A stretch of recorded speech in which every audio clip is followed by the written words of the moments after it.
Mirë që kemi kisha, tashmë e dim që ente është e check-up. Dhe si çdo të ente, sot do të kemi një episod ku do të kënaqemi dhe do të emocionohemi. Në episodin e sotëm kemi fatin të zhvillojmë një bisedë me një vajzë e cila talenti dhe skena janë pjesë e saj. E zbulojmë se kush është edhe kthehemi në studio.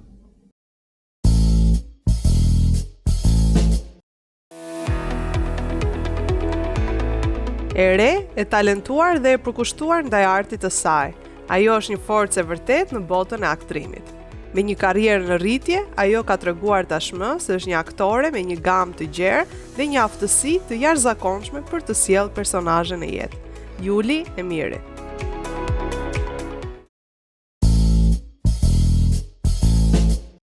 Si fillim, më bëhet qefi që kemi mundësi të zhvillojmë një bisedë bashkë, pas kaq kohë që diskutojmë.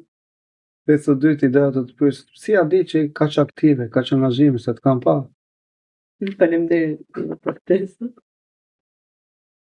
Unë jam aktive për shumë veta më thonë këtë që je aktive shumë, po unë raport me atë që dua unë tim unë jam shumë pak. Me thënë drejtë, se dua të bëj shumë gjëra. Dhe gjithmonë më duket sikur nuk më del koha, çdo ditë më duket sikur nuk më del koha ti bëj gjithë ato që dua. Po mendoj që kjo është ajo që më bën kaq aktive. Fakti që dua të jem shumë më tepër, por njeriu e gjen kohën gjithmonë për gjërat që do të paktën do ta gjej kohën gjithmonë. Ato që bën pasion. Ajo është. Po ku e gjen këtë fuqi se je shumë, nuk e di. Fuqia të vjen duke bërë. Unë për shembull paktën unë kështu e përjetoj. Po të kem në një ditë, po të kem një gjë për të bërë, mund të ndodhë që e shty, që dembelosëm gjithmonë, ose vetëm këtë kam për të bërë e bëj në drekë, e bëj pas dite. Po pata 10 gjëra për të bërë, bëj në të paktën 9 i bëj. Është sa më shumë të bësh, aq më shumë të jep energji për të bërë. Nëse edhe me veten, shohim që mjaftohen. Po, po dhe më pëlqejnë shumë gjëra. Unë kam shumë pasione, nuk kam vetëm një. Pavarësisht se profesion kryesor kam zgjedhur aktrimin, po kam shumë pasione të tjera dhe do doja që të kisha më shumë jetë të bëja të gjitha faktikisht. Cilat janë disa nga këto pasionet? Që mund të thuash, mund të them vetë çdo gjë. Por përveç aktrimit, domethënë, më pëlqen shumë sporti, shumë lloje sportesh, kërcimi, leximi, krijimi i të gjitha. Leximi ndaj mos. Po. Leximi hyn te ato që e bëj. Ka të tjera që s'mund të. Krijimi më pëlqen i të gjitha formave faktikisht, të shkruaj, të gjitha format e arteve të doja ti bëja, pavarësisht se ka ca që duan më shumë talent se sa tjerat. Kam pasur shumë qef matematikën në shkollë.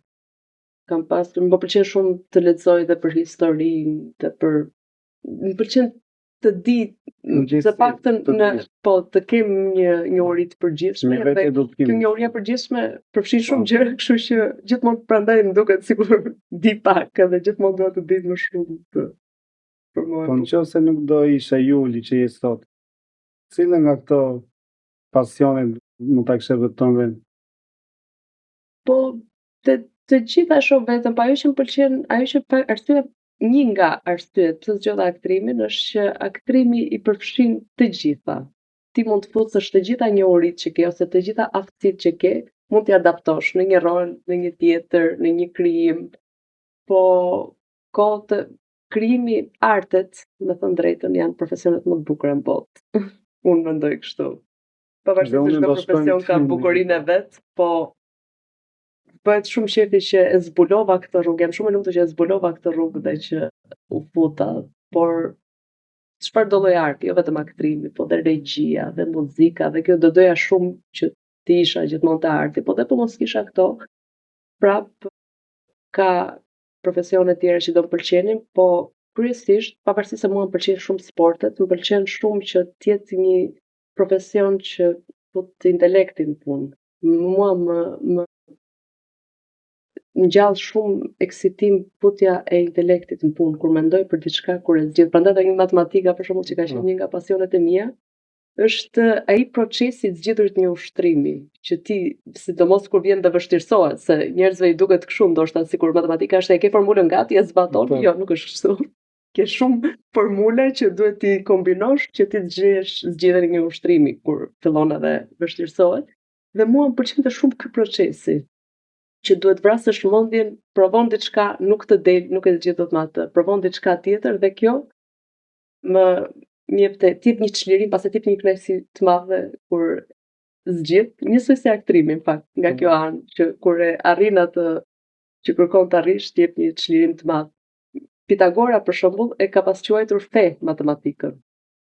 Dhe është tamam ky procesi që ti arrin një katharsi, sepse quante që ti pëson një pastrim shpirtëror gjatë kohës që zgjedh ushtrimet. Kështu. Po për shembull si matematika ta përmenda nga që ka qenë një nga pikat që kam dashur më shumë dhe shumë vetë më thon ti matematik ç'në në aktrim.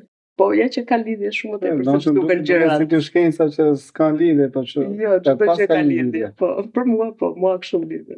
Ose për shembull kur ti analizon një dramë, ai është një proces shumë i bukur, përse para se të fillosh ta mishërosh personazhin, duhet normalisht ta lexosh dhe ta analizosh gjithë dramën edhe personazhin tënd.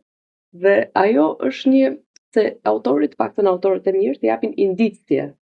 Ti nuk t'i japin gjitha gati, nëse biografia e personazhit është shumë e gatshme, shumë e dukshme, mund të jetë ka shumë gjasa që të jetë një vepër e dobët ose jo fort e mirë. Dhe kur është një vepër e mirë, ai të jep sa indicje që ti duhet t'i zbulosh që të gjesh një linjë se karakteri i personazhit ashtu si karakteri i njeriu ka një linjë të vetën, ka një qëllim të vetin. Nuk mund të jetë, duhet të ketë një koherencë të vetën, nuk mund të jetë i njëjti personazh të bëjë dy gjëra që nuk lidhen te i njëjti karakter. Dhe ky zbulim për shembull, edhe ky është një nga ato proceset që më kujton matematikën, se gjithmonë thua pse tha këtë batutën, pastaj shkon te batuta fundit ose e mesit, pastaj thua, prandaj pas ka thënë këtë përpara, derisa ti lidhësh gjitha, një proces shumë i gjatë, por shumë i bukur. Tamam, është po na sa që vjen shumë zgjidhje pastaj ti vetë për pasione të tjera, po prapë ke aktrimit tonë si përfundim. Do të thënë ti çdo gjë që matematikën si krim. Po është del në një pikë. Është një të më ka marrë dhe balli, prandaj se është u bë shumë kohë që jam shkëputur tani se rri më kujton. Po ta mendosh në fakt. Kemi disa vite që s'bëjmë matematikë. Po unë që në gjimnaz, e kam mbyllur që atë. Një dekadë po. Po më shumë. Gjeni të më kujtosh me matematikën. E kanë ankth shumë. S'kam pas një lidhje si të thuash shumë pozitive. Po nuk do ta shkëputësh, ky është sekreti. Po e shkëpute, iku. Po e shkëpute, po e le të lash. Po si marrëdhënie dashurie, do t'i rrish çdo ditë konsistent. Po s'kan qenë ndjesi me sa duket as pasionante që të vazhdonte. Po ke si një pyetje klishe që të bëj dhe ushtrim, më kujtoi një gjë tjetër që kam dashur të bëj. Kaq. Përpara aktrimit. Po pse nuk e vazhdove? Apo thjesht ndjen? Jo, po doli aktrimi pastaj, po ushtria nuk është se pëlqente, domethënë për një qëllim afatgjat. Po se kam qenë shumë energjike. Jam akoma po sidomos në gjimnaz, që është ai momenti fizikisht. Dhe shkulmi. Më pëlqente shumë ushtria si një lloj kalitje, domethënë, është një kalitje që i bën njeriu vetes sa reziston, sa forcë ka, nuk është thjesht ushtrim fizik, siç e përfshin dhe atë, por nuk është vetëm ajo, është dhe një kalitje mendore. Dhe kjo dëshira ime për shkuar gjithmonë në limitet për të parë deri ku shkon limiti. E ke gjendë tënde këtë. Po e kam time, pastaj kuptova që aktrimi e kishte edhe ushtrim brenda, kështu që në akademi zëre se bëjmë ushtri aty. Fiknat. Fix para shmisë. Më thënë që ose ty të vjen mundësia të luash një film që do jesh me pushk me gjithë aty e gat. Po, gati tani do i provoj. Po, me pasion gjitha rolet. Aty e kam të bukur të ndryshueshmëria. Po, patjetër. Kështu që kush ka ndonjë film me luftë, ju lësh gati. Edhe me pasion. Që do të thonë është që më të duke pak kështu si pyetje klishe, se ndoshta më ta pyes shumë vetë, apo do doja ta dëgjoja vetë nga këtu që si e kuptove të si zbulove ti këtë klik më tonë që shikon. Tu kjo është dega ime, kjo është linja që unë duhet të ndjek. Aktrimi. Po. Po rastisht në fakt, po rastia është në gjimnaz, në vit të tretë, unë kisha filluar shumë ta mendoja këtë, çfarë dua të bëj dhe kaloja shumë profesione në kohë. Nuk e di këto profesione që vinë shumë, edhe arkitekte. Do të thënë, më kalonin cila mund të jetë ku ta fokusoj, po asnjëra nuk më mbushte aq sa unë doja, do të thënë gjithmonë ndjeja diçka mangut, nuk kishte ai kliku, se unë kam një klik timi në kokë që dëgjoj kur është ajo që dua, them kjo është. Dhe kur s'është ajo, ti fillon përpiqesh të arsyetosh, të kuptosh, të bësh pikpyetje, po në momentin që ti ndërkohë i duke pyetur veten do thotë që nuk është ajo që do. Dhe rastësisht fare ka qenë një festival gjimnazesh për teatro, ka një nga këto festivalet që ka pas bërë Ndieri Gjergj Trola. Erdhi një aktor, ato shpërndanin aktor në për shkolla, në për gjimnaz ose regjisor, kështu nga këto afërsisht student, që vazhdon akoma ai festival.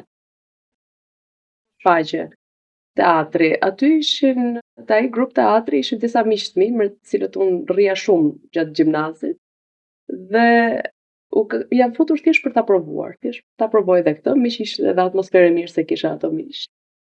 Ndërkohë që gjatë provave, aty ka filluar ky procesi që po zbuloja një gjë që shumë të çuditshme, se është një proces shumë i çuditshëm ai i provave. Unë jepesha, tani që e kujtoj për shembull, unë jepesha instinktivisht me gjithë shpirt siç jepem në çdo gjë që më jepet kështu si detyrë, por pa e kuptuar çfarë ndodhte, se është një aktrimi është një gjë që ti nuk e di kurra ke talent, nuk mund ta thuash pa e provuar këtë procesin, po proces të mirë, jo një ditë. Duhet ta provosh një herë, siç e kemi bërë ne, 2 muaj prova duhet kemi bërë në atë periudhë. Të paktën 2 muaj. Fati ishte që ai punoi, regjisori që erdhi te shkolla jon, punoi me shumë seriozitet me ne. Dhe unë e kam provuar mirëfilli aktrimin aty.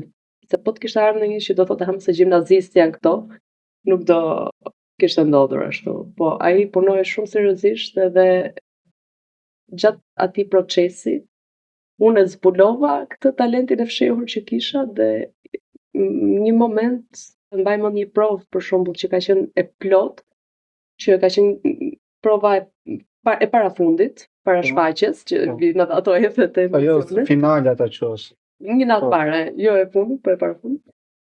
Dhe aty më ndodhi një gjë që më shpërtheu një energji që nuk e mora vesh se si më erdhi, dhe ndërkohë që luaja aty në klasë i bënin provat, jo vetëm që nuk kisha asnjë ankth, asnjë pikpyetje për atë që do thoja, po çfarë do bëja, vinin gjitha veprimet vetë siç të vinë jetë, që ti nuk e mendon tash që do çohesh, do marrësh gotën, i bën instinktive, të tilla më vinin, dhe ndërkohë që vazhdoja bëja shfaqjen dhe e dija edhe që isha Juli dhe që isha Klara, që ishte emri personazhit në të njëjtën kohë, dhe ishte një ndjesi shumë e çuditshme të përjetosh këto të dyja, se aktori është i vetëdijshëm, gjithmonë që është në skenë, që po luan, që po e sheh dikush, është i vetëdijshëm, nuk është se ndodh që ti harron ku je. Është thjesht një proces që i mban trurit të dyja. Dhe kjo maqësia pastaj mua më nkopi shumë dhe ka t'jep një momenti që ti arrin atë, është tamam si një lloj droge, si një lloj droge shëndetshme. Ti të duket sikur se nga që është një profesion shumë i vështirë, si çdo art, kur arrin atë ndjesi, ti të duket sikur mund të bësh çdo gjë në botë. Se kur bën atë që është aq e vështirë të bësh jetën e një personazhi tjetër që nuk je ti dhe ta luash atë, e di si të duken këto profesionet e tjera, domethënë që ti duhet ulesh të mësosh në shkollë, të duken çdo gjë shumë e bëshme. Dhe kur arrin në atë moment, nuk ke nevojë as të thot dikush sa mirë ishe, sa kur arrin, nuk arrin gjithmonë. Po gjithmonë tentohet të arrihet. Nuk ke nevojë as të bëj njëri komplimenta, as të t'japi Oscar, nuk ke nevojë për asgjë, domethënë thjesht çlirimi që ti pson të duket sikur ke shkuar faktikisht në dimension tjetër, se truri të çon në dimension tjetër, jo fiziku.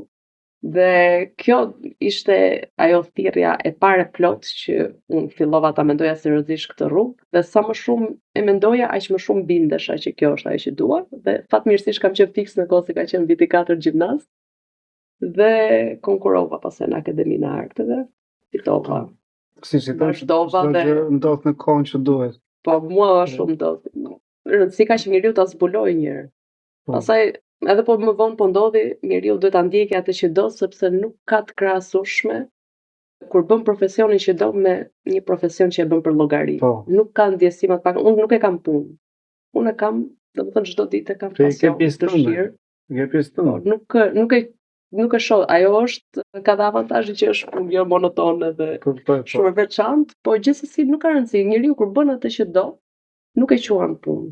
Dhe kjo është gjë më e bukur, nuk duhet të jetë puna i gjë me stres apo kush ikën apo po. Po filloi jo boboja në punë. Dhe kush shtyn tetor, a shtyhet çdo ditë me kush shtyn tetor. Po e çfarë mos e vazhdoni mos të kesh të bësh vetë. Dhe puna është që çdo njeri e ka një pasion, edhe talent, çdo njeri patjetër që e ka një talent. Mund mos ketë aktrimin, ka një gjë tjetër, nuk është të njerëzit fiksohen te një gjë që ja kanë fiksuar vetes, ose ja ka thënë dikush, ose i duket sikur do fitojnë shumë para, dhe o do bëjnë atë o s'kan, nëse nuk e shikon që nuk e ke thirrje të brendshme, duhet ta ndrosh, dhe të bësh atë që ke thirrje të brendshme. Nëse një pjesë nuk kanë faj se në flas të kemë, ndoshta në kohët e sotme jo, por që ekziston edhe sot që shumica kanë një indicë ose të thosh shtys që bëu mjek, po flas nga familja vetë. Po, familja dhe mua. Mjek, se unë që i kisha dhe mirë me mësimet, shumë imagjino domethënë i rasti bomba aktrimi në fillim. Por tani që më shohin për shembull se sa mirë jam unë me këtë, mirë. Qiet me situatë, me profesion, me Shqipërinë, po. Po jo, shikojnë mirë që jam mirë në raport me punën, që nuk jam penduar dhe aq më tepër shikojnë edhe që se gjithë prindërit kanë të hallën e mirëqenies financiare normalisht. S'kam edhe fajt me dhe për fëmijët. Është baza. Po shikojnë që ti kur e ke shumë pasionin që do vi dhe ana financiare, nuk ka kush. Po. Nuk mund mos vi direkt, mund mos vi shumë mirë, po do kohën e vet, po si do qoftë. Nëse punon do vi dhe ajo, është rezultat. Po në kohën që vin tamam si çdo. Puna është që ana financiare nuk do të jetë qëllim, është mjet. Se ka shumë njerëz që qëllimin e kanë të arrijnë mirëqenien financiare, pastaj se çfarë punë bëj ka rëndësi për rëndësi ka të arrijë këtë, po ç'do atë nëse ti nuk shijon për ditëshmërinë, ose nëse me atë financë që do fitosh nuk ke një qëllim tjetër që do të realizosh. Se mund të duash, për shembull, të kesh një anë të mirë financiar për të realizuar një ëndër që ka nevojë për këtë. Po ka ca njerëz që kanë vetëm qëllimin aty, ai është mjet, nuk është qëllim. Edhe ja u bërë edhe i pasur çkurtim ka nëse në fakt si vetëm për t'ia treguar tjerëve, vetëm për ne kam pas shpesh domethënë në shumë familje që është një po okay, po çoj mentalitet, se ndoshta s'përgjigj një fjalë më fikse që janë me atë ide që të bëjmë ti mbledhim letije lekë, të mbledhim disa lekë, po në kohë që ti nuk del në të timin diçka. Çfarë kuptimi ka, kupton? Për ditëshmëria është shumë e rëndësishme. Patjetër që do mblidhen edhe do mendosh edhe për të ardhmen, nuk po them, po jo mendosh për të ardhmen më shumë se sa për tashmen, se ti kër jeta. Shko me që e kapëm pak atë pjesën që e nisëm me shfaqjen që ty të dha të klikon. Cila kanë qenë disa nga komente që ty të shtyn më shumë të vazhdosh? Çfarë komente bëni? Shokut shoqe. Atë gjimnaziu. Po, në atë shfaqjen që të nisi e gjitha. Më shumë domethënë u fokusova te regjisori. Po. Gjeri Çmena, që sepse ai vinte dhe na thonte erdhi dhe na tha edhe problematikat që ka kjo fushë. Nuk është dhe u fokusonte shumë te kjo që ti ta dije se çfarë, nuk është kështu që sa bukur aktrimi dhe hajde hyn, ja kështu situatat, është kështu akademia, e para është e vështirë si shkolli. E dyta ka vështirësi të tjera njerëzore. Bryla këto që janë shumë tegra. Dhe pyetja kryesore që unë kisha është a kisha talent? Okej, unë e përjetova atë ndjesi, po akoma doja të dija që ja bëj për këtë punë para se të hysh. Dhe siç e thash më përpara, unë e kam bërë me veten këtë, nuk fiksohem që o do bëj këtë ose kam, për shembull, po ka pëlqyer shumë të jem këngëtare. Po nuk kam një zë për tu shquar shumë si këngëtare. Kjo thoshte të rigon tënde që tani njeriu duhet gjej pak edhe talentin edhe dëshirën. Dhe për aktrimin, pasi provova këtë ndjesi, doja të merrja mendim a kam talent. Dhe e mora aprovimin që kam talent. Domethënë merrja komplimente për punën e për pavarësisht se ato e ndjente vet, po e mora edhe një lloj konfirmimi dhe kështu që e vendosa që do konkuroja. Pastaj për këtë pjesën vendose dokumentin e vetes. Se vetëm këtë doja unë për talentin, pastaj se kishte filluar dashuria dhe pastaj për këtë pjesën e tjetër që më thonin ka vështirësi shumë vështirë të çash, njerëzit të pengojnë, akademia ka këto probleme e tjerë, për të spysja fare. Doja dal, do i përballoj. që e thon shumë në atë moshë, po jo shumë ja dalin në fakt. Po unë Ja kam dalë. vazhduar. Ja dalë është fjalë që vazhdon gjithë jetën, sa ja del, po kam vazhduar të luftoj gjithmonë dhe do vazhdoj gjithmonë. Nuk e kam lënë, se ka shumë që e lënë. Shumë e vazhdon në akademinë, po është bëhet shumë e vështirë dhe në një moment për shumë arsye që zgjedhjet e veta, po unë siç e kam darë me një atë, ashtu e kam akoma dhe nuk kam më të lëviz. Të shohësh ju në skenë, ndoshta edhe në film, po më shumë te skena, se skena besoj është filmi mund të jetë më i lehtë ndoshta në një aspekt, se nuk je live. Po në skenë se shumica thonë që ose ju duket si gjë e lehtë. Do të thënë pse nuk është e lehtë me një fjalë ta mbledhësh. Aktrimi nuk është i lehtë as në film as në skenë. Jo. Po skena Edhe as në aspektin që ndoshta live është pak më kanë dy vështirësi. Skena ka se është pak e dyanshme. Skena ka shumë vështirësi sepse ti je një shot, fillon, mbaron, hapet një berdhja dhe s'ke ku lëviz fare. Ka stop. Nuk ka kat për asgjë dhe duhet ta mbash me energji të brendshme, jo me energji kështu domosdoshmërisht fizike. Duhet të mbash publikun dhe vjen në rritje, ka momente, duhet të mbash emocioni transmetohet se ndihet shumë energjia. Dhe kjo energjia që është e pashpjegueshme, nuk është materiale, nuk e transmeton dot nëse nuk e ke brenda. E para njëherë do ta kesh bashkë me atë pjesën e talentit e dëshirës për të punuar. E dyta, nuk e ke çdo natë njësoj, se sigurisht një natë jem në gjendje më të mirë, një natë tjetër jemi e zauruar, aq më tepër kështu si i bëjmë shfaqjet ne që i bëjmë inte prapë ashtu diel. Ato do të thonë ndodh shpesh që natën mbasi ke harxuar shumë energji dhe nata para ardhste tjetrën je pak i zauruar dhe ka vështirësi të këtij lloji, ka vështirësi improvizimi që mund të dalin të papritura, ka vështirësi se unë po them vetëm për shfaqje, s'kam dalë akoma te provë. Ka vështirësi ti mund të harrosh, mund ndodhin gjëra dhe ndodhin është diçka. Ndodhin, po puna është që ti në shkollë, për shembull, ose në profesion, mëson si ti menaxhosh, nuk mëson si të mos harrosh. Se njeriu tash që në gjallë është dhe i ndodhin. Mëson teknika. Puna është si ti menaxhosh që mos të kapi paniku, po të vazhdosh brenda situatës, brenda personazhit, ta kalosh atë. Dhe aty më s'ken ka gjë që truri punon me një shpejtësi kaq të jashtëzakonshme, sa ti as vetë nuk e kupton se ku e gjete, ku të erdhi një ide ose një spontanitet aq shpejt. Po nga që është automatike. Po ta mendosh kështu në jetë jashtë skenë, për shembull mund mos vi. Në atë moment të vjen çdo gjë, dhe teksti po tiku të vjen shumë shpejt, sepse punon truri ka nevojë aq të madhe sa. Dhe prandaj është një shpenzim i jashtëzakonshëm energjie. Mirë, po ky proces nuk është vetëm shfaqje, është gjatë gjithë provave. Dhe është një ezaurim shumë i madh psikofizik që prandaj që e bën profesionin më të bukur, por më të vështirë në botë.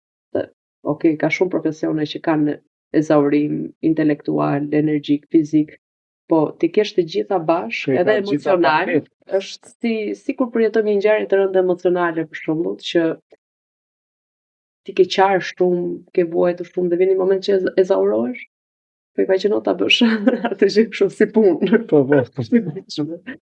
Kurse filmi ka një vështirësi tjetër, që shpeshherë duket më e thjeshtë se teatri për arsye se ti nuk duhet ta mbash gjithë peshën e gjithë rolit kështu në 2 orë shfaqje, bashkë me publikun që të ushtron presion në kuptimin. Po ndaj në skenë, në duble. E ke të shkurtër, fokusohesh ai 2 minutë që ke xhirim, se të shkurtra janë skenat, ja 5 maksimumi fare.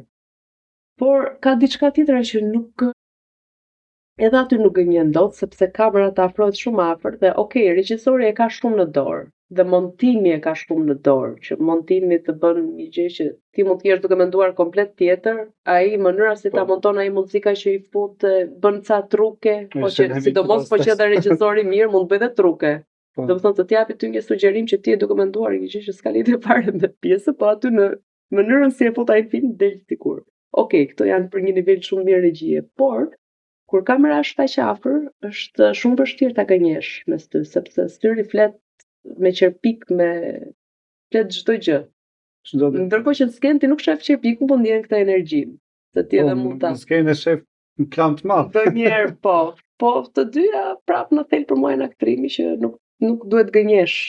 Dhe kjo është shumë e vështirë, se të bësh sikur e ndjen direkt spektatori që kur bën sikur ose shikuesi që ti po bën sikur Nga është ajo që e thonë gjithë që po bën gjas me një Ajo kohë që po aty ato e thonë në një gjuhë jo shumë profesionale, po e Po. ndin. Është me një kohë që ti ke në kokë çdo gjë aty që ose po është edhe një edhe jo në aktrim, por në një fjalim, për shembull thjesht i mbajnë njerëzit, politikanët, ti e ndjen kur e beson ai atë që thotë dhe e ndjen kur nuk e beson. Po. Prandaj ndryshon ai thua më ik, nuk ka të bëjë, Intonacion, mund të thonë të njëjtin lingji, tekst.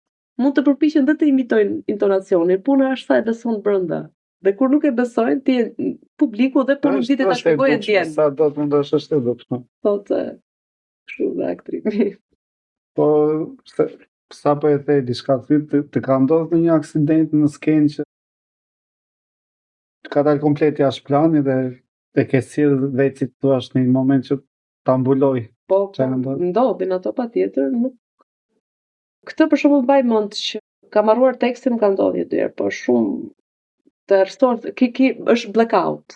Quhet blackout dhe ndodh shumë artistë dhe njerëzve që merren me art. Dhe më ka ndodhur kështu që ti të fiket në një moment komplet, harron në çdo gjë. Po kur the blackout, harron kush je, harron dhe emrin tat ndoshta në atë moment. Jo më personazhin e çfarë je që duke bë, dhe thua çfarë më bëj kështu, është një bombë dhe pastaj nga qëtruri sa nga eksperienca personale kisha atë që thash parë. Punon njerëz zakonisht shumë shpejt dhe direkt e mbledh veten. Sigurisht nuk e jep veten fizikisht, ai je aq në gjendje sa ta mbash pak brenda seriozitetit të momentit. Po të vjen direkt pastaj. Ose të paktën të vjen situata. Mund mos vi fjalë për fjalë batuta, po të vjen rrethana dhe po të erdhi rrethana ti kap. Ose ndodh për shembull që partneri mund të të ngatroj tekstin, se po e ngatrove ti duhet është detyra partnerit që ta rekuperoj. Ai mund të ngatroj tekstin dhe ti mbledh situatën brenda rrethanës, se mund të thotë diçka tjetër. Ndodhi. Është edhe kjo gjë, besoj që në kohën që të kujtohet fjala fiks, po të thuash diçka që të ketë një njëjtin kuptim. Po pra, po mjaft. Ajo është, kesh edhe thanën, ti e menaxhon pastaj situatën. Mund ndodhi edhe aksidente fizike të kuptimit, bie diçka, një dekor, një gjë. Duhet ti menaxhosh brenda. Madje mbaj mend tek një shfaqje. Teatri ka qenë një periudhë që ikni edhe drita madje, domethënë. Po. Ne jemi ekspert të këtyre punëve. Të spontanitetit. Ajo është një gjë pastaj që skenik. Pastaj nuk thotë as defekt teknik, as skenik, thotë defekt shtetis. Ka pas bërë batuta, mbaj mend ka qenë një periudhë kam qenë më vogël, duket se. Që ka ndodhur që kanë ikur drita teatri kombëtar dhe bënin aktorët në batut postimën. Po madem ka të edhe një miku im ka situatë të tillë, po që e lidhin me shfaqjen. Po. E ka lidhur me shfaqjen. Kjo është ideja që duhet ta lidhësh me shfaqjen, po.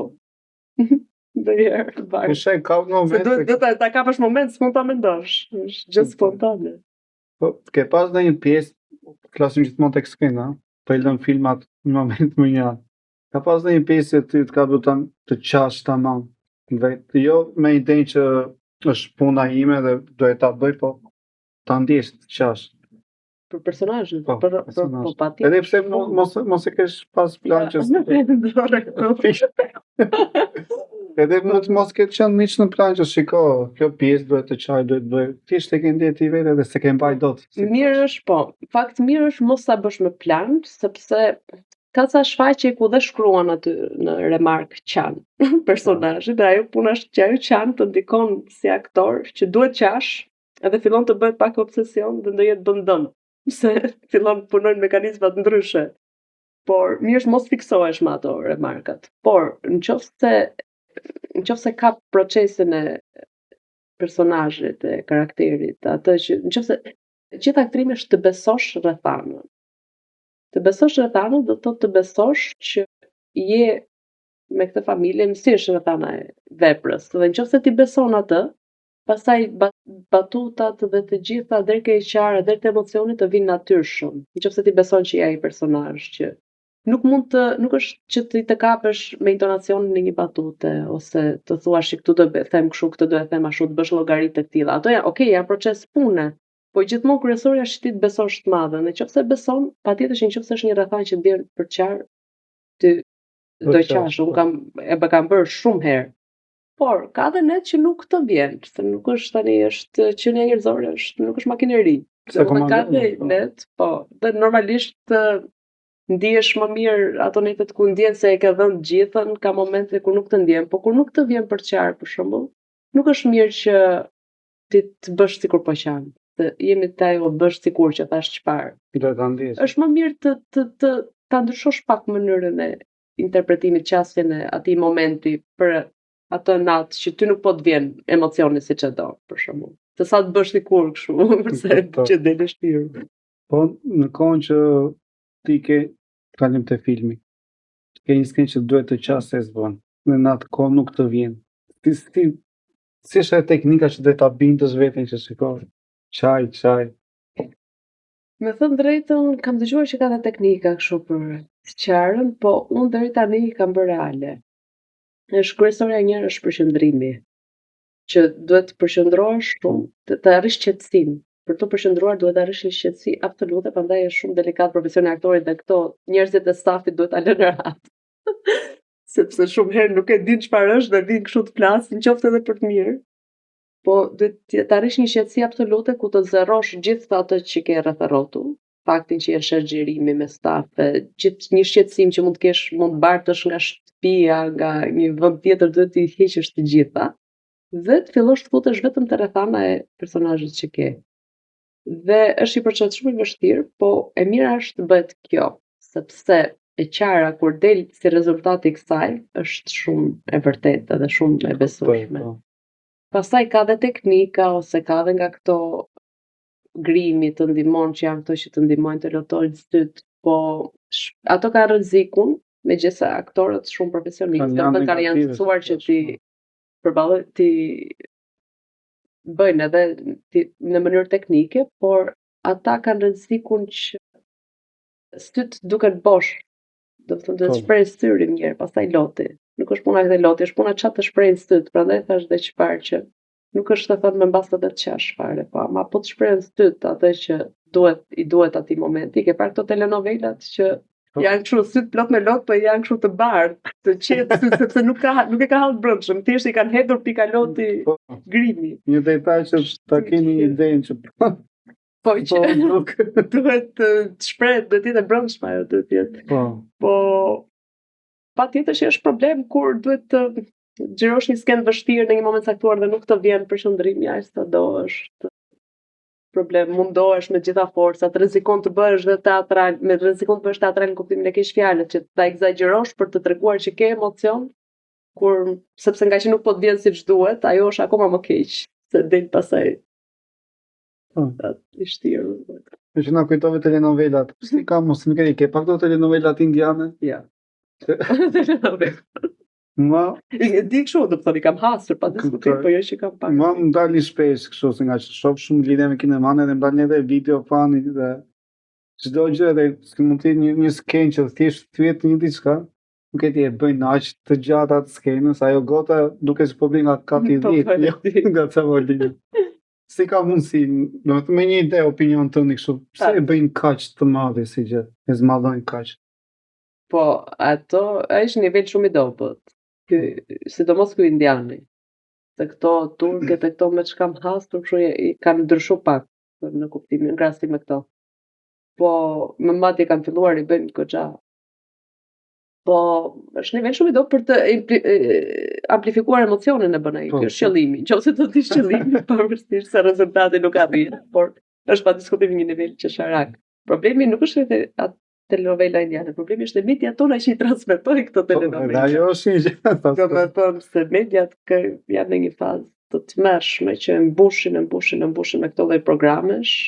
Ato bëjnë marrëveshjet e tyre financiare që i bie më lirë të marrin ato se sa tjera, unë e kuptoj, po është kanë dhe ato politikën e vet pastaj. Është një tmerr sepse media sado njeriu shet televizor për shembull, unë jo, po njeriu përgjithësi endes qoftë për një ose sidomos për pjesën jashtë Tiranës, për shembull që janë dhe familje pak më të varfra, ndoshta nëpër fshatra, televizorët e mbajnë, duhet të ketë një rol edukues. Televizionet tona janë për ç'edukues. Ja vjen të shoh. Edhe unë në fakt në shtëpi nuk e se shoh. Mund të japin filma të mirë. Në fakt zoti që ekziston Netflixi, YouTube-i. Edhe unë vetëm filma, por mund të japin qoftë edhe seriale kanë dalë, po kushtojnë ato ndoshta dhe prandaj to serialet që dolën me Game of Thrones në këtej, të paktën janë një nivel profesional ato. Seriale janë janë për të Edhe janë një nivel profesional. Jep seriale, dakord, me që është si fryma kështu që ta ndjekësh për ditë, po jo. Po që megjithëse ne nuk duam vetëm të jashtëm, do edhe tonat. Mbi të gjitha duhet prodhohen këtu një herë, po. Po se vitet e fundit po bëhen, ndoshta jo nivelin që duhet, po bëhen. Do të nivelin që duhet se do i bëjmë një herë nivelin që duhet apo jo, se gjithmonë se tonat. Ka qenë si thua duan e pari njëherë duan financohen. Financim, po. Duhet financim të madh, seriali do shumë. Dhe e dyta pa diskutim njerëzit e duhur. Marrësh profesionist, konsultime me njerëz. Po të paktën po lëviz pak se ka qenë një kohë besoj një 10 vjet pak a shumë që s'po bëj asgjë. Jo. Ka qenë, nuk e di, komplet jashtëlojë pjesa kinemas. Po të paktën po bëhen. Të kthehemi te skena. I lëm filmat, se besoj do kthehemi më tek filmat. Në kohën që ty po them kontakton dikush që shko do bëhet kjo pjesë edhe ti u shkon në mendje që ti je ideale të luash pjesën e Wanda, me çdo Wanda. Ti pasi si të thash e studion pjesën, shumë të ka ndodhur që të vjen një ndjesi që më ngjit kjo gjë ta bëj, të ka ndodhur? Sigurisht. Tani gjëja e parë normalisht është kur të ofrojnë diçka është cila është pjesa, cila është regjizori. Këto janë dy pyetjet e para. Baza e gjithë fillimit të bisedës. Pastaj është dhe pagesa, normalisht është pjesë teknike, po unë pyes këtë një. Flas nga ana emocionale e kuestionit. Dhe më ka ndodhur, që i kam pranuar për pagesën. Ka ndodhur edhe kështu që s'kam pëlqyer shumë, po kur ka qenë pagesa mirë, për shembull kam thënë hajde tani. Do bësh edhe. Por deri në një mas të caktuar, jo kur është shumë skandaloze, aty në absolutisht nuk e pranoj dhe ka pasur shumë pjesë që i kam refuzuar edhe me pagesë shumë të mirë, edhe absolutisht, domethënë ka ca banalitete kështu që nuk është çështje e madhe. Nëse është, aty e pranoj mediokër ose kështu që mua për mendimin tim, po ka që pagesa mirë kam thënë hajde. Nëse është një gjë banale, absolutisht jo. Sado që të jetë. Cila ka qenë nga pjesët që po kur merr pjesë të mirë është kënaqësi shumë e madhe. Kur pjesa është e mirë, se keq dy gjërat kryesore janë pjesa edhe stafi, po themi, regjisori, aktorët. Okej, është një element. Po patë këto dy, po. Po mos jenë ata zbet puna hiç. Po pjesë e mirë ti jep mundësinë të bësh karakter, të bësh rol. Një pjesë jo e mirë, jo e shkruar mirë, ti të nxjerr edhe ty, nuk të nxjerr shumë mirë. Sado që të mundohesh, nuk do të çdoj personazhe, nuk ke shumë gjëra për t'i bërë, që nuk të vjen se ndihet pak aktori ndihet se nuk i vjen. Ka batuta që nuk i vijnë për shembull. Dhe ajo ndodh shpesh kur është e shkruar keq. Do të thonë ty thua pse harroj gjithmonë këtë batutë, për shembull, sepse e ka shkruar ai në një mënyrë që nuk të vjen në natyrshme, organike. Dhe të ndihmon shumë. Kur janë leq që pastaj kur janë vepra të mira, sidomos të autorëve të konfirmuar, dramaturgëve të konfirmuar, kanë shumë nivele dhe ti jep një kënaqësi shumë të madhe, se ti shkon në një nivel, po përpiqesh të thellohesh e tjetrit, se ka shumë dimensione, nuk mbetet thjesht në kufitin, si përfaqen. Po cila ka qenë pjesa që ose mund të kenë qenë disa, po ndoshta një që sa e ke patë ka dhënë të klikun që e ndje vetin ta bëj, është diçka. Teatri po thuhet e gjithë. Po, klasin të pjesë të skenë. Po ja, kjo për shembull ka qenë një pjesë që mua më ka pëlqyer shumë, edhe roli. Emi, e shfaqjes Linda, që kjo është tjetër tani, që janë mix. Ishte një personazh që kishte shumë kthesa, shumë nivele, shumë diferencime marrëdhëniesh, dhe sepse ishte edhe një personazh gënjente që përpiqej me çdo gjë për të arritur qëllimet e veta, që ndronte marrëdhënies, si fliste me njërin, nuk fliste me tjetrin karakter, dhe këto ngjyra, kishte shumë ngjyra. Këto janë shumë i pëlqejnë shumë një aktor. Bini ta luash diçka të njëse, siç e thon një pjesë që më shtyt të mësoj një pjesë të vetes time, ta zbuloj si është. Po, gjithmonë zbulon nga vetja, në momentin që luan, gjithmonë zbulon gjëra të reja nga vetja. Gjithmonë është një test. Po, është si fe. Profesionismi është si fe. Po, si fe. Më pëlqejnë këto fjalë. Se në fakt në konë që të është i fe, do të thotë që ti vetë i beson komplet kësaj gjëje. Është tamam si besimi. Është një proces pastrimi, po, se ti je gjëra tjera nga vetja. I nxjerr jashtë, po i nxjerr jashtë në një mënyrë edhe kur janë jo të mira, i nxjerr jashtë në një mënyrë të shëndetshme, se fundit jenë të atër. Nuk po bën dëm në jetën reale, kështu që e shkarkon aty, është shumë. Jo, po në kohën që një pjesë mund të ketë në thelb dhimbjen dhe vuajtjen. Është si kusht, në thonjza që ai që do e luaj duhet të ketë pas një dhimbje të vetën që të mundet ta bëj të sajën ose të tinë dhe këtë pjesë, apo kusht plotësisht kusht nuk është, kusht i mirëfillt nuk është, sepse do thotë ti mund të luash dhe role që ke vrasje, ke lloj situatash imagjinare që normalisht nuk të thosh duhet ta provosh mirë që ta bësh.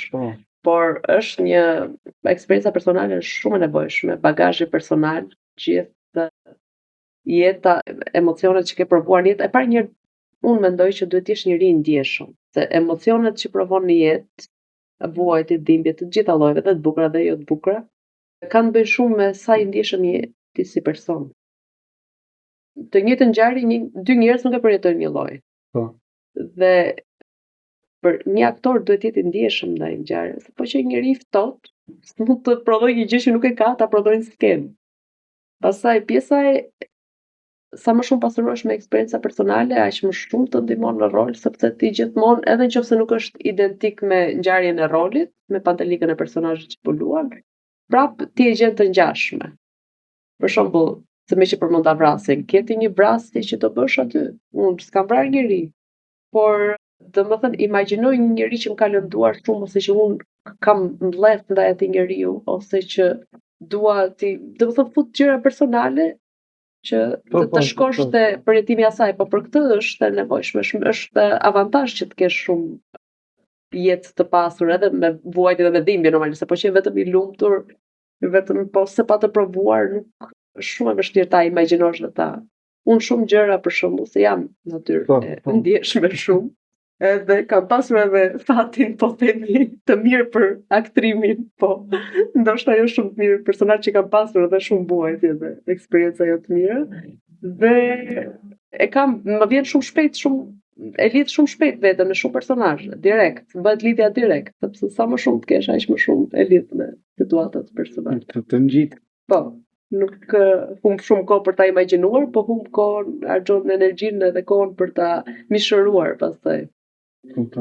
Ke pas në një pjesë ose personazh që si thua të kanë ndjek edhe pasi është mbyll shfaqja, që të kanë ngel kështu si se ke zhvesh akoma? Po, mbetër, sidomos të bukura, ato që janë të bukura të mbetin gjithmonë. Para njerë kur sa mbaron shfaqjen është një traumë shumë e madhe që ne pësojmë, sepse kur e mbyll flas që nuk kemë për ta dhënë. Sepse ngrihet nga gjitha ajo periudhë intensive 2 mujore afërsisht, sa zgjasin zakonisht provat, që të ngrihet adrenalina deri për shfaqje dhe ato emocionet, dhe sidomos ato ditë të fundit bëhen shumë intensive, se ti do dalësh para publikut dhe shkon në një maksimum, ti bie direkt kështu, ngelesh në një boshllëk që nuk ka gjë që e mbush atë moment. Vetëm po fillon me një punë tjetër direkt, po prapë edhe ajo do pak kohë sa të fillosh të adaptohesh në ajo tjetra. Dhe kjo mbetet ajo shumë. Në atë momentin e parë mbetet shumë, po pastaj rolet e bukura apo që ti zbulon gjithmonë gjëra të reja, që janë të shkruara mirë apo të forta, ti po të mbeten dhe më mbrapa, mund të mendon një gjë tjetër që mund të kishe bërë, do të riluash prapë, ose që të kanë dhënë ndonjë impakt personal në raport me jetën tënde personale, ose të mbeten pak si njerëz me të cilët ke pasur marrëdhënie. Domethënë ai është personazh, nuk e je ti, por në të njëjtën kohë të mbetet pak si një njerëz me cilin ke kontaktuar dhe s'po takon më. Po, diçka e tillë të ka ndodhur që domethënë në kohë që je duke luajt pjesën tënde, që mund të jetë pjesë solo, apo që je vetëm ti s'ke, ose je me 1, me 2 apo më shumë vetëm, dhe që je duke kapur atë kulmin e pjesës tënde, ka ndodhur që të dukesh po të komandon pjesa aty dhe ti jo ti pjesën. Po. Kjo është ajo që të thash që kam provuar që këtë shfaqja e parë e gjimnazit, që tentoj ta arrij gjithmonë, por nuk e arrij gjithmonë. nuk arrit gjithmonë, po gjithmonë atë ndjesi tentoj. Është e tillë, po tamam sikur të, do të thënë nuk i komandon ti gjymtyrët, po ti komandon një gjë sipër teje, që ose brenda teje, ose nuk e di, që është tamam si ndjesi, si ndjesi deliri, si ndjesi e përtejme, Në kuptoj. sikur nuk je në tokë në një lloj mënyre. Është e çuditshme për As tokë, as në qiell. Po, është nuk je ti ai që e komandon, po ajo është ndjesia më e bukur pastaj. Kur Ti arrin je si sy i jashtë në shikosh. Po, e shikon edhe si sy jashtëm, në të njëjtën kohë dhe e përjeton edhe je karakteri dhe ajo është. Kuptoj. Po shiko, domethënë ka dhe pjesë skenike që mund të jetë heshtje komplet. Jo, po kohë gjatë mund të jetë një pjesë të heshtje.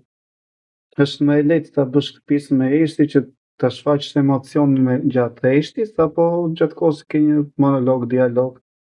Cila është më e lehtë të bëhet në këtë dy?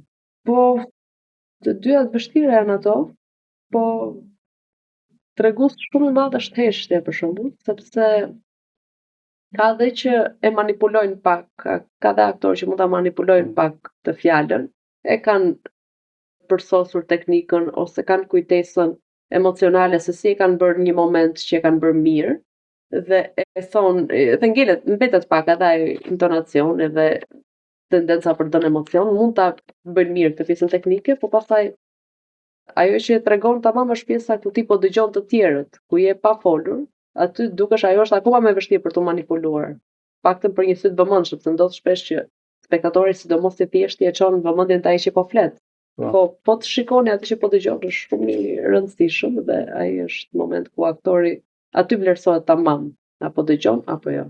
Do të thënë ka peshën e vet. Dhe faktikisht ka shumë është nish, janë të dy nish dhe faktikisht batuta që ti do thuash më mbrapa tregon mbas heshtjes, tregon se sa ke dëgjuar.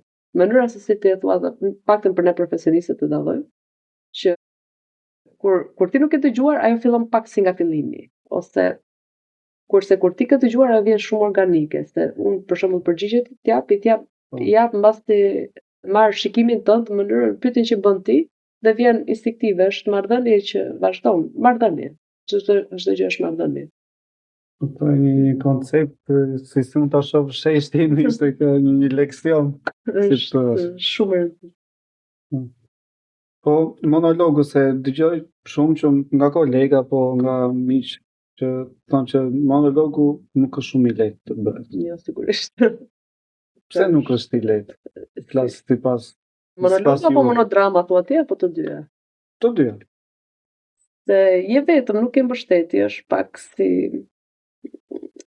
domethënë ti bën dialog, po nuk bën dialog me një njerëz. Monologu është dialog, po jo me njerëz. Po. Se nuk ti po flet me veten ose po flet me spektatorin. Dhe ta bësh këtë është më e vështirë se sa kur ti më ndihmon mua që unë të hedh një batut, ti thua tjetër dhe ti më ndihmon mua, më jep një energji të caktuar, për shembull, më jep një më nxehtë, për shembull, nëse është dialogu që është situatë ku po konfliktohen, më jep një nerv, më jep një gjë, ndërkohë që këtë gjë do ta bësh po vetë kur je monolog. Do të vetë përgjigjesh me pak fjalë. Dhe është do të vit ka një grafik caktuar se mund bësh monoton, rrezikon shumë që të jetë monoton. Do shumë nota. Dhe për të pikërisht për të kapur këtë grafikun, ajo është përveç emocionit që është shumë i nevojshëm. Zakonisht monologët janë me emocion, nuk para ka. Nëse varet nga pjesa, po është ky procesi që ti po pyet veten, po kërkon. Monologu është një gjë që ndodh aty për aty. Si ligj të shkruari, nuk është një gjë ku ti mund të tregosh një histori, ai është tregim. Po tregove që unë isha e vogël, më ndodhi kjo, më ndodhi kjo, më ndodhi kjo dhe mbaroj. Ndërkohë që ti mund thuash unë isha e vogël, mund të jetë ndonjë pjesë, po ideja është që duhet të jetë një zbulim, një emocion që ti po bën, që ti po e përjeton aty për aty në vepër. Ose në monodrama, akoma më keq është më e madhe. Një monodrama është një monolog i gjatë. Dhe kjo ideja që do të ndodhi aty për aty dhe bën shumë të vështirë. Ti vetë si Juli, në pikpamjen e Julit, si mendon se e ke fuqinë më të madhe që të japsh emocionin ti jesh vetë monolog apo ti jesh me dikën s'ke? Apo ka të bëj pjesa? Ka të bëj dita si jam. Edhe kjo është si jam atë dita, jam plaka, po jam shumë. Po ndihmon, partneri ndihmon, po monologu është tregues më i madh se sa mban ti si aktor. Sepse ti je vetëm, e ke skenën vetëm, e ke gjithë vetëm, po tëra ritmit bie ty, po tëra, do të thënë siç i merr komplimentet gjitha vetë, i merr dhe sharet gjitha vetë, nëse nuk ke përgjegjësi tjetër. Kur tashmë shpërndan pak përgjegjësinë, për të kujtuar është halli më i vogël, për të kujtuar fjalët, puna është mbash atë tensionin gjë. Është monologu është treguesi më i vështirë i aktorit. Tani se jo të gjithë e kanë fatin që të jenë në skena, dhe jo aq shpesh sa ju, po unë po pyes domethënë si një publik i madh se nuk kam pas fatin të jem në skenë, po mund të kem qenë me filmim apo me diçka, me një backstage. Si është të kesh gjithë ata sy që po të shohin, që janë të gjithë në një kohë janë tek ty, dhe ti jeni në një moment kulmi të pjesës tënde dhe që si thoshe në një balancë që do e kap kulmin apo do bie. Si ndikon ato sytë ai publiku gjëja tek ty. Ai publiku është presion shumë i madh, po dhe pjesë e kënaqësisë punës, se përpara shfaqjes ke një emocion kështu të përhershëm që të fillon ajo kështu ka një minutar caktuar aty përpara se ty publiku që të kap. Dhe pak më herët, pak më vonë po të kap gjithmonë, dhe është kjo përgjegjësia se është energji, është frym. Aktori e ndjen publikun në frym, në energji, mund mos bëj asnjë fjalë, mund mos japi asnjë shenjë, asnjë reagim, e ndjen në frym ishte energji e mirë apo ishte e keqe, ishte gjykuese apo ishte dashamirëse, i pëlqeu, si pëlqeu. Dhe natyrisht është më mirë ku publiku është dashamirës, po ka dhe raste ku ti ndjen që ke ndonjëherë që po të gjykon aty e ndjen, vjen kështu. Dhe në varësi të këtyre të jep edhe një emocion caktuar, po aktori zakonisht, jo gjithmonë, po zakonisht të shfaqja duket që në fillim si shkon, ose edhe në raport me veten. Domethënë ti e ndjen që fillim që e kape apo se kape conte. Pastaj nëse se kape, mundohesh ta kapësh rrugës, po zakonisht fillon krijon ca disbalanca. Nëse e kap që në fillim ke prapë rrezikun ta rrezosh, duhet ta mbash gjithkohën, ta çosh deri në fund atë. Po zakonisht kur e kap që në fillim është mirë, dhe ti jep edhe zemër, edhe ndjen që edhe publiku e ke me vete dhe reagon dhe të ndihmon në këtë rast. Në rastin kur ti nuk je shumë mirë ose kur publiku është shumë gjykues, normalisht të krijohet pak si pengesë, por ka dhe raste që ky fakti që ti ndjen pak si gjykues të bën ty të japësh akoma më fort, të bindesh. Do të thënë ky duhet të jetë faktikisht motivi, se aktori ka mjetet e veta për të motivuar dhe nuk mund të presësh që gjithmonë çdo gjë të shkojë mirë. Dhe ti ke mjetet e tua. Ti pikërisht duhet dish të reagosh aty ku nuk po shkon mirë, duhet të japësh. Dhe në momentin që ti ndjen ose që bën muhabet në një gjë të vogël, se ndjet pak si përshpërim ose që humb vëmendja, ti e ndjen, duhet të japësh akoma më fort që ti tërheqësh vëmendjen. Gjithmonë me energji të brendshme, jo se bërtitë dhe ju tërheq vëmendjen. Po mund të ndodhë që domethënë një shfaqje që mund të jetë 5 ditë pas shkëputjes, mund të ndodhë që shumica e ditëve është salla plot, po mund të ndodhë një ditë që nuk është plot salla. Ndikon, ajo jo mirë. Domethënë normalisht gjithmonë është më kënaqësi kur është plot, edhe fillon edhe ndjen dhe më shumë përgjegjësi. Por ka të bëjë edhe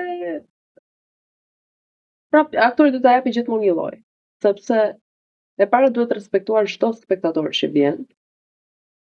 Sa ai po e sheh për të parë, duhet menduar gjithmonë kjo, që ai po e sheh për të parë, nuk ka rëndësi është me publik shumë apo me publik pak. Se kjo ndikon te aktori, po duhet ta çosh veten s'ka lidhje, ai pret performancë. Dhe kjo, pastaj në ato mund të jenë dhe pak, po mund të jetë publik shumë cilësor, domethënë, pa dash me i diferencu shumë, po ka publik që është më i kualifikuar ndate, ka publik që kështu që nuk duhet paraqyku kjo. Po normalisht ndikon, të jep një lloj stimuli, ai kur e shikon publikun plot është kënaqësi. Ka pas pjesë të është dash të thosh të lyesh flokët apo të bësh diçka tek vetë, se e do pjesa. Po kam pasur, po unë jo gjithmonë nuk ta kërkojnë shpesh varet. Teatri ka një gjë që ti mund ta kamuflosh edhe me ndonjë paruke ose ndonjë pra nga ato varet si po sepse teatri je në skenë dhe nuk e shikoj shumë film, jo, film duhet jetë natyrale. Po, unë për shembull kam pasur një film, që në fillim 20 filmi i parë i gjatë që kam bërë, që donte që të lyeja flokët e kuqe, po ato donin dekolorant i shkatron shumë flokët, unë si kam bërë asnjë me dekolorant dhe nuk e kam bërë atë për shembull. Aq më tepër që ishte filmi i parë, kështu, okay, nëse do ishte për ndonjë varet pak në raport me rolin dhe edhe do i lyeja sigurisht, po do të ketë një lloj arsye të mirë, pak të sidomos për film, se në teatr është gjëna flas të paktën për dekolorimin, për ngjyrat, kështu pastaj. Se bëre pyetje pak tyre po puna femrave tani, po për ngjyra kështu i kam lyer. Pak kuqe, pak ka pasur raste, kurse për t'i hapur më japin motiv shumë të fortë. Po në qoftë se ti je një vajzë shumë fit. Nëse është një pjesë do duaj që të shtosh në peshë. Këtë shtimin e kam pak problem. Do më të zbëhet. Tani sot ka dalë metoda të mira grimi. Ajo është gjë shumë e bukur në fakt, po personazhi unë admiroj shumë ato aktorë si Christian Bale ose kështu që. Se atë kisha në mendje. Ai është aktor shumë i madh, duhet ka dhe përmbajtje, nuk e bën vetëm pamja, po fakti që i bën pamja, ai pamja jep një plus të madh, se ndryshon të merr si shumë nga roli në rol. Po puna është që ajo ka sa kosto fizike që mua më vjen keq, se nuk është trupi, nuk rikthehet, se nuk është gjë që përdoret kaq lehtë. Okej, ata punojnë me mjekë, jam me bindur, po prap nuk i bën mirë lëvizja dhe kështu. Këtë shëndoshim. Jo, domethënë jo çdo gjë do mund ta bëje. Jo, do të thënë në zgjedhjen tënde, jo në shëndeti, jo. Gjë që ndërhyj te shëndeti, jo. Domethënë këto limite zoti kalosh. Jo. Pastaj këto limite po flasim shumë për 5 kg, kështu, s'është një gjë e madhe, unë po them për ekstreme. Diçka shumë, po. Në qoftë se ti do kishe mundësinë, domethënë kjo është një pyetje që më pëlqen ta bëj pothuajse të gjithëve. Se do të shoh opinionin e gjithëve. Në qoftë se ti do kishe mundësi që jetën tënde ta bëje në një film, ta kthej në një film komplet. Doje ta bëje? Edhe në qoftë se doje, cila do ishte momenti që do të jepja atë pikën kulminante e filmin? Për jetën tani, më them për jetën time deri tani, ose se dim si do shkojë. Realisht, se më vonë. Por ka gjë që çdo njeri mendon që jeta vetëm mund bëhet film, edhe mbase çdo jetë mund bëhet film, se çdo jetë është varet si sa fuqi ke ta transmetosh. Po padyshim, jeta ime mund të bëjë një film, po shumë i fuqishëm. Shumë gjëra janë dhe personale, domethënë, po të imagjinoj tani në film. Nuk e di, pika kulmore mund të ishin shumë gjëra, qoftë marrëdhënie familjare, qoftë marrëdhënie dashurore, qoftë marrëdhënie me profesionin, ose marrëdhënie me protestën e teatrit, me shtetin. Domethënë varet si mund të ishte filmi, po në të gjitha këto fusha mund të ishin një pikë kulmore. Jo të katra bashkë, po ashtu i vjet për serial, po në sezon. Po. Ose në sektor, tani të flasim për dashurinë, tani të flasim për familje. Po titullin si do japje. Po, kjo është pritë shumë e bukur. Dhe të mendohet shumë gjatë. Nuk e di. Po, nëse do flitet për personazhin tim për shembull, unë kam një lloj karakteristike çehoviane, që jetoj shumë me të shkuarën dhe me të ardhmen. Përpiqem shumë të jetoj me tashmen, po në mendjen time domethënë mendoj shumë për të shkuarën dhe shumë për të ardhmen. Është tamam si personazhet e Çehovit. Kështu që do ishte diku këtu titulli. Te kjo ndjesi. Pyetja e fundit dhe pastaj do të bëj një lojë të vogël, se zakonisht kam qejf të bëj një lojë të gjithëve. Pyetja e fundit është, nëse këtu ku jam unë, do ishte Juli, po moshën 17-18 vjeç në gjimnast. Ti si Juli që je tani me çdo gjë që kalove në këto vite, me punën, me gjitha, çfarë këshille do t'i jepi Juli në të vogël? Kjo pyetje është shumë e bukur. Po pëlqen ja bëj gjithëve këtë pyetje se shoh opinione, mësoj nga unë fakt këto që ja vetës tash me mend, do doja të jepja atyre që janë vërtet atë moshë, do kisha dëshirë. Kjo është një metodë që ta dëgjojnë edhe ata që na. Një gjë kryesore është që të bësh gjithmonë atë që ke thirrje të brendshme. nuk po flas vetëm kuptimin e profesionit, po flas për vendime të përditshme, për gjëra të përditshme. Unë jam penduar për gjërat që nuk i kam pasur vërtet thirrje të brendshme, që kanë qenë gjëra që i bën njeriu gabime në një moment nga presioni i tjerëve, nga një presion situate, nga një ndjesi jo e mirë. Po duhet të dëgjosh atë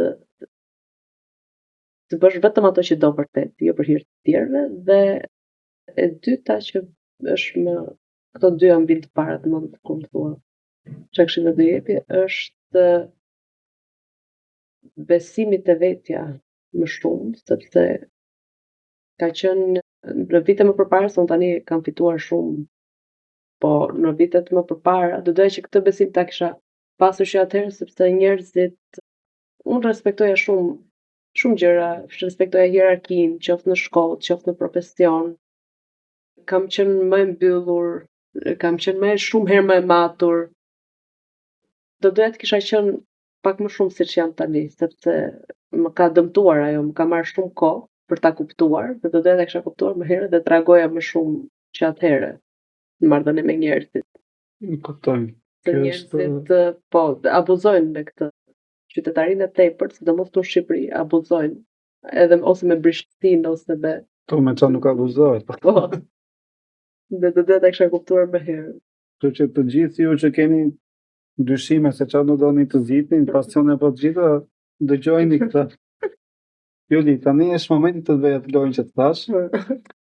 Këtu do shfaqen, si të thash, 5 poet, dhe do të doja që nëse ti mund të zgjidhje një nga këta 5 poetët, edhe të na bëje një poezi të vogël, diçka, çfarë do shti. Laskush për atë të marrë. Okej. Megjithëse nga gjithë to poetët ndim kështu nga një poet të zbritur. Nuk e rëndësh në të nëse do të bësh më shumë se libri. Po ja thos brëndë poetik. Po. Po me të ndarë vetë, mos kishte turp që s'kishte fjalë. Na rritej malli por si det, por si një det që vjen me val. E prap sillesh me nge, unë veti dytë, ti veti dytë. Dhe prap syt gjithë për dhe pikonin syt. Qa herë qam plot me mall, atë vështrimin e kaluar.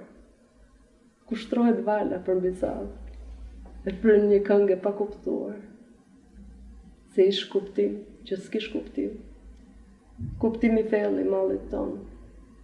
Se malli joni është dëshirim që dëshiron gjithmonë.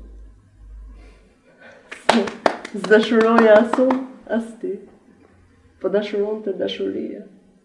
Një dashuri, një fshetësi, më e fshetë se sa fshetësi. Emocioni. Dhe nuk ka më mbyllje fantastike se kjo, me këtë poezi nga Juli. Juli? Ndjeva ta më pësi në skenë, ta them kështu, se po të gjërëm në skenë.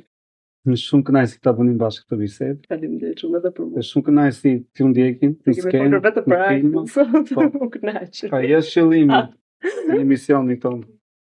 Nuk dua asnjë gjë që s'ka të bëjë me këtë gjë.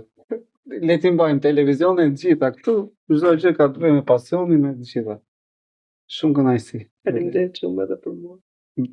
Do lutem shumë që të kemi mundësi të bëjmë edhe një takim të dytë, Po. më vonë, me çdo gjë do dua më shumë poezi. Nuk të lejmë një. Okay. Miq, pa mbyllim këtu këtë episod me këtë poezi fantastike nga Juli, dhe shihemi në puntatën vazhdim.